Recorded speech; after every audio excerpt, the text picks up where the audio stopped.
অষ্টম শ্রেণীর প্রিয় শিক্ষার্থী সালদার স্যার ইউটিউব চ্যানেল থেকে তোমাদের সবাইকে স্বাগতম। আজকে তোমাদের জন্য একটি নতুন ভিডিও নিয়ে এসেছি, পরিবেশ ও বিজ্ঞান মডেল প্রশ্ন সেট নম্বর 2। অর্থাৎ আমি ইতিপূর্বে আমার ইউটিউব চ্যানেলে আরও একটি সেট দিয়ে দিয়েছি তোমাদের 2026-এর জন্য অনেক গুরুত্বপূর্ণ প্রথম পর্যায়ক্রমিক মূল্যায়নের 30 মার্কের একটি স্কুলের প্রশ্ন, যেখানে বিশ্লেষণ সহ সম্পূর্ণ সমাধান দেখাবো আজকের ভিডিওতে। ভিডিওর শুরুতে তোমাদের বলবো আসলে পরিবেশ ও বিজ্ঞান টোটালটাই বোঝার একটা বিষয় বা টপিক্স।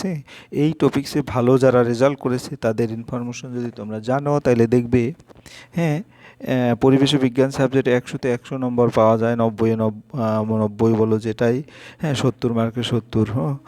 কিন্তু তার জন্য পর্যাপ্ত তোমাকে টেকনিকে পড়াশোনা করতে হবে। প্রথমত মেইন বই ভালো করে ক্লিয়ার কনসেপ্ট নিয়ে পড়তে হবে এবং ফিজিক্যাল পার্টে যে সমস্ত গাণিতিক প্রবলেম, তার সূত্র এবং তার যে বিশ্লেষণ, সেগুলি ঠিকঠাক করে বুঝে তারপরে পড়তে হবে, যেন একটা প্রশ্ন দিয়ে আর একটা প্রশ্ন যেভাবে উত্তর করা যায় সেভাবে শিখবে। আর দ্বিতীয়ত যারা জীবনবিজ্ঞানে বিশেষ করে চিত্রটা যেরকম জরুরি, তদ্রূপ তোমার চিত্রের পাশাপাশি বর্ণনা বিশ্লেষণও জরুরি। প্রথমত সমস্ত বই পড়ার পরে তোমরা যদি স্ট্যান্ডার্ড মানে অনেক স্কুলের প্রশ্ন দেখো, তাহলে কিন্তু দেখা গেছে তোমাদের মধ্যে যে আইডিয়াটা সেটা চলে আসবে যে একটা প্রশ্ন বইতে একটা টপিকস আছে, টপিকসটা জানা থাকলে ওই প্রশ্নটা বিভিন্ন আঙ্গিকে প্রশ্নটা হতে পারে। তাহলে সেখানে তুমি যদি বইটা জানা থাকে সকল প্রশ্নের উত্তরই ঠিকঠাকভাবে দিতে পারবে।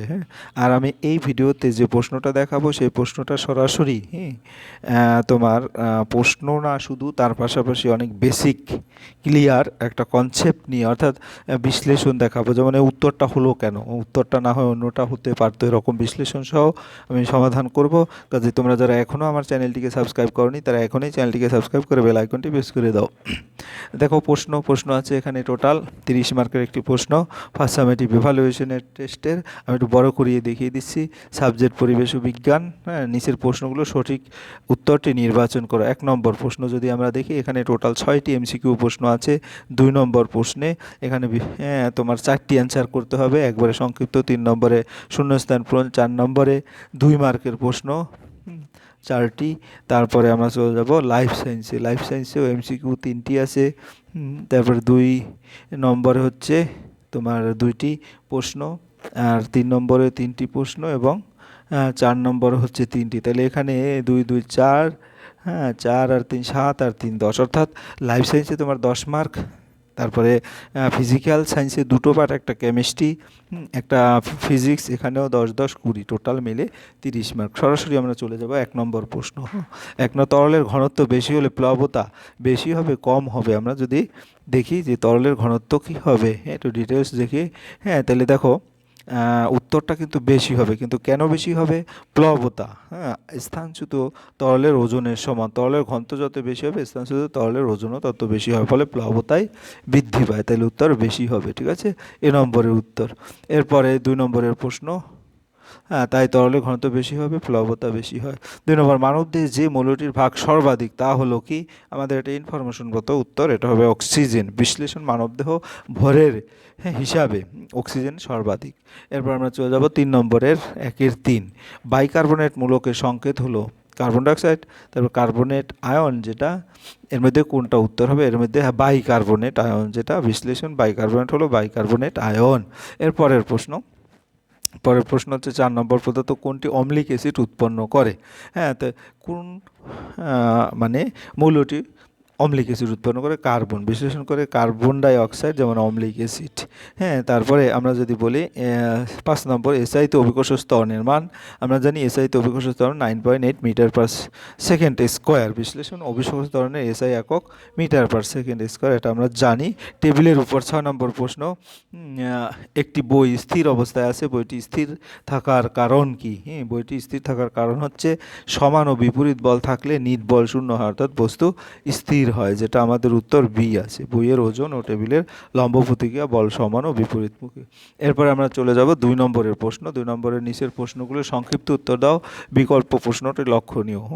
তাহলে 2 নম্বরের প্রশ্ন, প্রথম যে প্রশ্নটা সেটা হচ্ছে কি, একটি কালো রঙের কঠিন পদার্থ এ লঘু সালফুরিক অ্যাসিডের সঙ্গে বিক্রিয়া করে একটি পচা ডিমের মতো গন্ধযুক্ত গ্যাস নির্গত করে, এ কি? এ হচ্ছে ফেরাস সালফেট। কারণ আমার বিক্রিয়া যদি দেখায় ফেরাস সালফেট সালফুরিক অ্যাসিডের সাথে বিক্রিয়া করে, হ্যাঁ, তোমার ফেরাস সালফাইড আর কি, হ্যাঁ, ফেরাস সালফেট উৎপন্ন হচ্ছে, আর হচ্ছে হাইড্রোজেন সালফাইড। হাইড্রোজেন সালফাইডের গন্ধ পচা ডিমের মতো। মানে এরপরে আমরা চলে যাব পরের, মহাকর্ষ সূত্রের গাণিতিক রূপটি লেখো। আর অথবা আছে দুটি বলুন পরস্পর, কারণ মহাকর্ষ সূত্রের গাণিতিক রূপটি যদি দেখি, দুটি বস্তুর মধ্যে ক্রিয়াশীল মহাকর্ষ বল হবে F সমান G m1 m2 divided r square. এখানে F হচ্ছে মহাকর্ষ বল, G হচ্ছে মহাকর্ষ ধ্রুবক, m1 m2 দুটি বস্তুর ভর, আর হচ্ছে তাদের, হ্যাঁ, কেন্দ্রের মধ্যবর্তী দূরত্ব। বল ও ভরের গুণফল সমানুপাতিক এবং দূরত্ব বর্গের সমানুপাতিক। এরপর দুটি বেলুন ঘষলে কি বিদ্যুৎ সৃষ্টি হয়? এটা ঘর্ষণজনিত স্থির বিদ্যুৎ, স্ট্যাটিক ইলেকট্রিসিটি। বিশেষ বেলুনে ঘষার সময় ইলেকট্রিক স্থানান্তর ফলে স্থির বিদ্যুৎ উৎপন্ন হয়। পরের প্রশ্ন বলছে হচ্ছে বল পরিমাপক যন্ত্রের নাম কি? এটা ভালো করে মনে রাখবে, স্প্রিং ব্যালেন্স। এরপর 4 নম্বর, একটি তড়িৎ ধনাত্মক অণুর নাম লেখো। হ্যাঁ, আর এর সাথে আরও একটা প্রশ্ন, ফেরিক সালফেটের সংকেত লেখো। তাহলে একটি তড়িৎ ধনাত্মক অণু যেমন সোডিয়াম আয়ন Na+, তারপর অথবা ফেরাস সালফেট, যে অথবার যে প্রশ্নটা, ফেরিক সালফেটের সংকেত ফেরিক, এপি, অর্থাৎ এখানে আয়রনের যোজনী 3, হ্যাঁ, ফেরিক সালফেট Fe2SO4 3, হ্যাঁ। তারপরে আমরা চলে যাব পরের প্রশ্ন, একটি তড়িৎ ধনাত্মক, 4 নম্বরের প্রশ্ন, একটি তড়িৎ ধনাত্মক অধাতুর নাম লেখো অথবা ফেরিক সালফেটের সংকেত লেখো। ও এটা তো আমরা বলা হয়ে গেছে। এবার 3 নম্বরের প্রশ্ন দেখবো, শূন্যস্থান পূরণ। স্টিলের বাটি জলে ভাসে থাকে ড্যাশ জন্য। তাহলে আমরা যদি দেখি স্টিলের বাটি জলে ভেসে থাকে প্লবতার জন্য, অর্থাৎ প্লবতা হবে উত্তর। তাহলে আমরা বলবো জলে ডোবানো বস্তুর উপর জল একটি ঊর্ধ্বমুখী বল প্রয়োগ করে, যাকে প্লবতা বলে। স্টিলের বাটি জলে স্থানচ্যুত করে পর্যাপ্ত প্লবতা লাভ করে, তাই তা জলে ভেসে থাকে। তাহলে আমরা এখানে, হ্যাঁ, শূন্যস্থানে প্লবতা বলবো, অর্থাৎ এই প্রথম নম্বরে যেটা আছে সেটা প্লবতা। ড্যাশ বাড়লে, 2 নম্বরের প্রশ্ন, হ্যাঁ, পতনশীল বস্তুর বেগ বাড়ে। আমরা যদি বলি কী বাড়লে? সময় বাড়লে। হ্যাঁ, পতনশীল বস্তুতে অভিকর্ষ ত্বরণ কাজ করে, সময় বাড়লে বস্তুর বেগ ক্রমশ বৃদ্ধি পায়। এরপরে 3 নম্বর, গ্যাসীয় পদার্থের অণুগুলোর মধ্যে ড্যাশ বল সবচেয়ে কম। হ্যাঁ, ও আকর্ষণ বল সবচেয়ে কম। গ্যাসীয় অণুগুলোর মধ্যে দূরত্ব বেশি থাকায় তাদের মধ্যে আকর্ষণ বল সবচেয়ে কম হবে। হ্যাঁ, আসলে বিজ্ঞান সাবজেক্টটা যে যত বেশি, হ্যাঁ, ক্লিয়ার নলেজ নিতে পারবে, তার কিন্তু রেজাল্ট বা ভালো রেজাল্ট করার ক্যাপাসিটিও বাড়বে। এরপরে চলে যাব আমরা 4 নম্বরের প্রশ্ন, 2-4টি বাইকে উত্তর দিতে হবে। 4টি প্রশ্ন উত্তর, এখানে 2 মার্ক করে প্রতিটা প্রশ্ন। একটি গামলায় 5 কেজি জল আছে, এর ক্ষেত্রফল 7 মিটার স্কোয়ার। হ্যাঁ, গামলার তলায় জলের চাপ কত? আমরা যদি ধাপে ধাপে দেখি, জলের ভর 5 কেজি, এম সমান, এম মানে ম্যাস, অভিকর্ষ ত্বরণ জি সমান 9.8 মিটার পার সেকেন্ড, জলের ওজন এফ সমান mg। হ্যাঁ, তাহলে এম হচ্ছে 5 কিন্তু জি হচ্ছে 9.8, অর্থাৎ 49 নিউটন। গামলায় তলার ক্ষেত্রফল হচ্ছে এ সমান 7 মিটার স্কোয়ার। চাপের সূত্র পি সমান F/A, এফ সমান আমরা আগেই বের করেছি, এফ সমান mg দিয়ে 49, আর এ হচ্ছে এই, অর্থাৎ 79 পার মিটার স্কোয়ার। হ্যাঁ, পি সমান, যেটাকে আমরা প্যাসকেলও বলি, আমরা তলের চাপ হচ্ছে 79 নিউটন পার মিটার স্কোয়ার। এরপরে চলে যাবো পরের প্রশ্ন কি বলছে? 2-এ 2টো প্রশ্ন। একটা হচ্ছে কোনো একটি মৌলের পরমাণু ক্রমাঙ্ক 17, ভার সংখ্যা 35 হলে মৌলটির কেন্দ্রকের গঠন কীরূপ হবে? মৌলটির সংকেত লেখো। আমরা যদি একটু দেখি, একটি মৌলের পারমাণবিক সংখ্যা 17 এবং ভর সংখ্যা 35 হলে কেন্দ্রকের গঠন, পারমাণবিক সংখ্যা জেড, যেটাকে বলা হয় প্রোটন সংখ্যা 17, তাহলে ভর সংখ্যা হবে প্রোটন সংখ্যা যোগ নিউটন সংখ্যা, তাহলে এখান থেকে বিয়োগ করলে 18 আসে তোমার নিউটন সংখ্যা। কেন্দ্রটি 17টি প্রোটন এবং 18টি নিউট্রন আছে। এরপরের প্রশ্ন হচ্ছে কি, তোমার মৌলটির সংকেত বলেছে। হ্যাঁ, তাহলে দেখো এখানে ক্রমাঙ্ক 17 মানে ক্লোরিন, আর ভর সংখ্যা 35 যেটা ক্লোরিন। মৌলটির কেন্দ্রকের গঠন কীরূপ হবে? মৌলটির সংকেত লেখো, Cl2 যেটার সংকেত। তারপর ইক এবং আস আয়ন বলতে কি বোঝায়? ইক ও আস আয়ন, ইক যে পরমাণু বা পরমাণুগুচ্ছ ইলেকট্রন গ্রহণ করে ত্যাগ করে তড়িৎ আধান যুক্ত হয় তাকে ইক বলে। যে পদার্থ জলীয় দ্রবণে দ্রবীভূত হয়ে হাইড্রোজেন আয়ন উৎপন্ন করে তাকে আস বলে, অ্যাসিড যেটা। যেমন সোডিয়াম ক্লোরাইড ইক, তারপরে হাইড্রোজেন ক্লোরাইড সালফুরিক, এটা আস, ঠিক আছে। এরপর আমরা চলে যাবো পরের প্রশ্ন কি বলেছে? পরের প্রশ্ন, একটি উত্তপ্ত ম্যাগনেসিয়াম ফিতা অক্সিজেন গ্যাস প্রবেশ করলে কি ঘটে তার রাসায়নিক সমীকরণ সহ লেখো। তো ম্যাগনেসিয়াম ফিতা অক্সিজেন পড়ালে কি ঘটে? ম্যাগনেসিয়াম ফিতা অক্সিজেন পড়ালে উজ্জ্বল সাদা আলো নির্গত হয়, ম্যাগনেসিয়াম অক্সাইড MgO নামক সাদা গুঁড়ো পদার্থ তৈরি হয়। রাসায়নিক সমীকরণ হচ্ছে 2Mg প্লাস অক্সিজেন 2MgO, অর্থাৎ এটি একটি দহন বিক্রিয়া যেখানে ম্যাগনেসিয়াম অক্সিজেনের সঙ্গে বিক্রিয়া করে অক্সাইড গঠন করে। পরের প্রশ্ন কি বলেছে? কোনো মৌলের পরমাণু আয়নে পরিণত হলে তা পরমাণু ক্রমাঙ্কের পরিবর্তন হয় না, কেন? হ্যাঁ, এটা পরমাণু ক্রমাঙ্ক বা পারমাণবিক সংখ্যা নির্ভর করে প্রোটন সংখ্যার উপর। আয়ন গঠনের সময় পরমাণু শুধুমাত্র ইলেকট্রন গ্রহণ বা ত্যাগ করে, প্রোটনের সংখ্যা অপরিবর্তিত থাকে, তাই পরমাণু আয়নে রূপান্তরিত হলেও ক্রমাঙ্কের কোনো পরিবর্তন হয় না। এরপরের প্রশ্ন, পদার্থের অবস্থা পরিবর্তনে তাপমাত্রার পরিবর্তন হয় না, কেন? হ্যাঁ, পদার্থের অবস্থা পরিবর্তনের সময় যেমন কঠিন থেকে তরল বা তরল থেকে গ্যাসীয় সরবরাহ করা তাপ অণুগুলোর মধ্যকার আকর্ষণ বল দুর্বল করতে ব্যয় হয়। এই তাপ অণুর গতিশক্তি বাড়ায় না, তাই তাপমাত্রা অপরিবর্তিত থাকে। এই তাপকে সুপ্ত তাপ বা ল্যাটেন্ট হিট বলা হয়। এরপরে আমরা যদি বলি নিউটনের গতিসূত্র অনুযায়ী বল 3 গুণ করলে ত্বরণের কিরূপ পরিবর্তন হবে? অনেকভাবেই করা যায়। তারপর আমরা যদি বলি এখানে নিউটনের দ্বিতীয় গতিসূত্র অনুযায়ী F সমান ma, অর্থাৎ A is proportional to F, অতএব বল 3 গুণ করলে ত্বরণও 3 গুণ হবে। এভাবে দিয়ে আমরা উত্তর দিতে পারি, ঠিক আছে। এরপরে আমরা যদি বলি পরের যে প্রশ্ন সেটা হচ্ছে কি তোমার লাইফ সায়েন্স, অর্থাৎ লাইফ সায়েন্সের 10 মার্ক যেটা, সেটা আমাদের 20 মার্কের অ্যান্সার বিশ্লেষণ হয়ে গেল। এবার 10 মার্কের প্রশ্ন প্রথমেই দেখব MCQ, চোখের রেটিনায় অবস্থিত পদার্থ কোনটি মৃদু আলো দর্শনে সাহায্য করে? কোন কোষ, চর্বি কোষ, জট কোষ এবং স্নায়ু কোষ, 3টা আছে।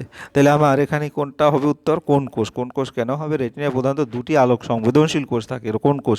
হ্যাঁ, উজ্জ্বল বা সূক্ষ্ম আলোতে দেখার জন্য দায়ী এবং রং শনাক্ত করতে সাহায্য করে। রডকোষ হচ্ছে ক্ষীণ আলোতে দেখার জন্য সাহায্য করে। প্রশ্নে সূক্ষ্ম আলো দর্শন বলা হয়েছে, তাই সঠিক উত্তর কোন কোষ।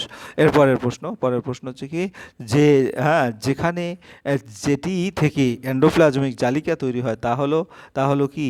তাহলে এক এক করে যদি বলি সেটা হবে কি? এন্ডোপ্লাজম জালিকা হলো কোষের অভ্যন্তরীণ ঝিল্লিযুক্ত জালিকা। এটা উত্তর হবে নিউক্লিয়াস। অর্থাৎ ডি নম্বর উত্তর। এন্ডোপ্লাজম জালিকা হলো কোষের অভ্যন্তরীণ ঝিল্লিযুক্ত জালিকা, এটি নিউক্লিয়াসের বহির্ঝিল্লি থেকে প্রসারিত হয়ে গঠিত হয়।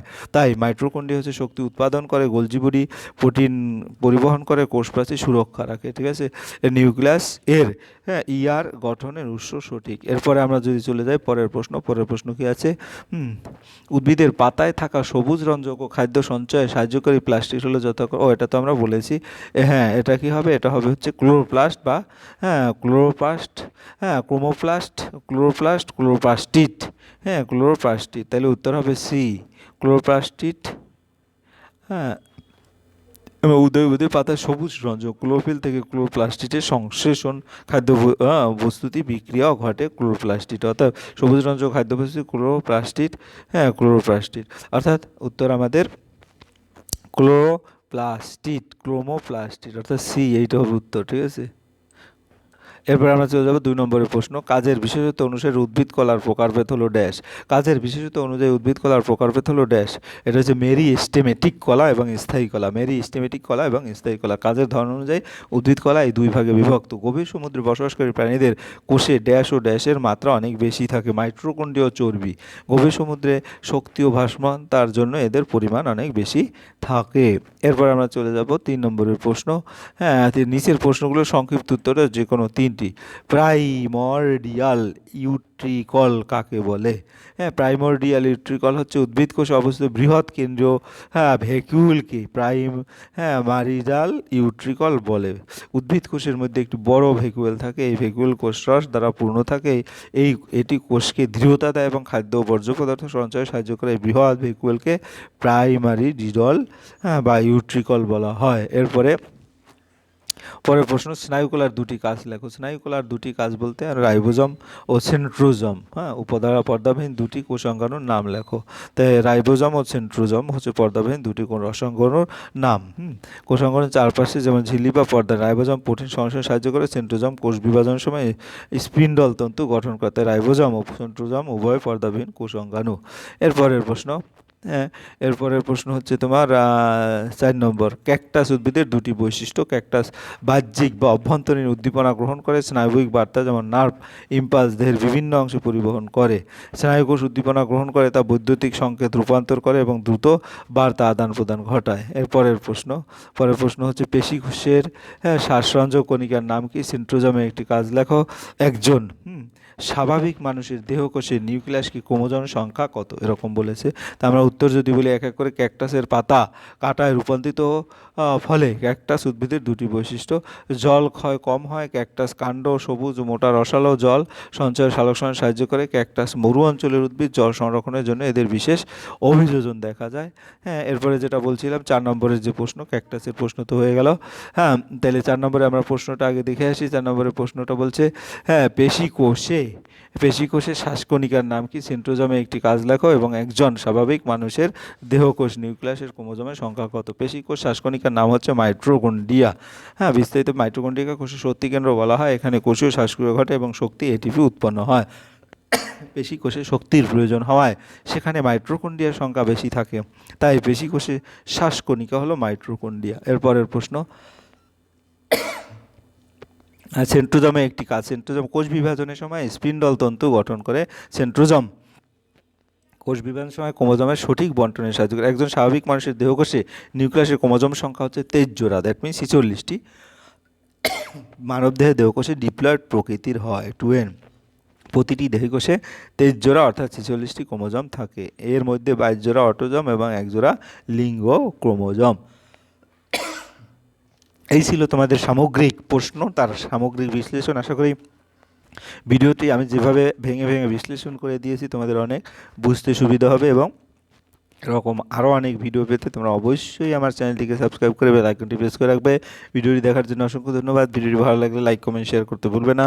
আজ এই পর্যন্তই, ধন্যবাদ সবাইকে।